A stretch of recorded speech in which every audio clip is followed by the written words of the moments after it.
శ్రీ సచ్చిదానంద సద్గురు సాయినాథ్ మహారాజ్ की జై.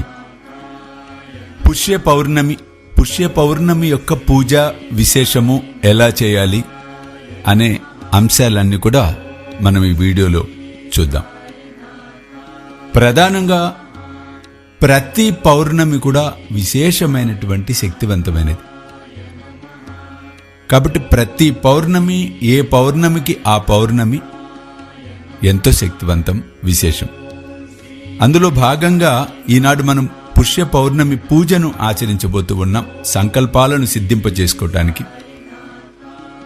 దీపారాధన చేయటం, ఇది రెగ్యులర్గా మీరు చేసే పూజ యాజ్ ఇట్ ఈస్గా, అంటే ప్రారంభంలో మనం ఏదైతే చేస్తున్నామో దీపాలు వెలిగించుకోవటం, ఆచమనం చేసుకోవటం, అలాగే అక్షింతలు పూలతో సంకల్పాలు చెప్పుకోవటం, ఇవన్నీ చేసుకొని ఇందులో ముఖ్యంగా ప్రత్యేకత ఏంటంటే తమలపాకు కానీ, అరిటాకు కానీ, విస్తరాకు కానీ, లేదు ఒక ప్లేట్ కానీ ఏదైనా సరే తీసుకోవటం,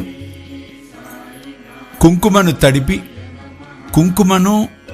తడిపిన కుంకుమతో ఒక వృత్తాన్ని, అంటే సర్కిల్, ఒక రౌండ్ సర్కిల్ని గీసి మధ్యలో కుంకుమతోనే లం అన్న బీజాక్షరాన్ని రాసి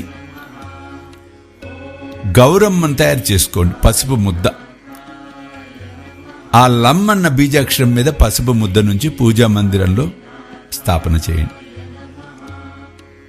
పూజా విధానం అంతా ముందు మనం చెప్పుకున్నట్లుగా అదంతా మీరు ఆచరించిన తరువాత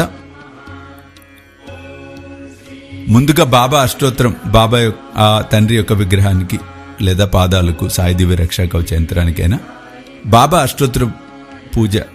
అష్టోత్తరంతో పూజను జరుపుకోండి.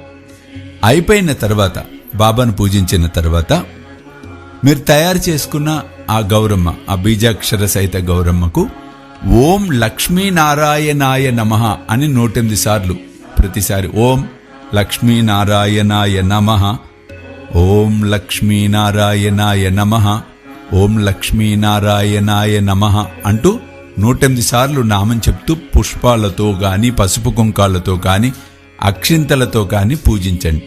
పూజ అయిపోయిన అనంతరం ధూపము, అగరబత్తి పుల్లలతో ధూపము, పూజించేటప్పుడే మీ సంకల్పం చెప్పుకొని పూజను ప్రారంభించండి. ఆ తర్వాత మీరు తయారు చేసుకున్న నివేదన, అది ఏదైనా అవ్వచ్చు, మీ శక్తి బట్టి, మీరు పరిస్థితులు బట్టి ప్రసాదాన్ని తయారు చేసుకొని ఆ ప్రసాదాన్ని నివేదన చేసి కర్పూర హారతి ఇచ్చి కుటుంబం అంతా కూడా తీర్థ ప్రసాదాలు స్వీకరించి చక్కగా ఆ తండ్రి కృపకు, ఆ జగజ్జనని కృపకు పాత్రులవ్వాలని మనస్ఫూర్తిగా ఆశీర్వదిస్తున్నాను. జై సాయి.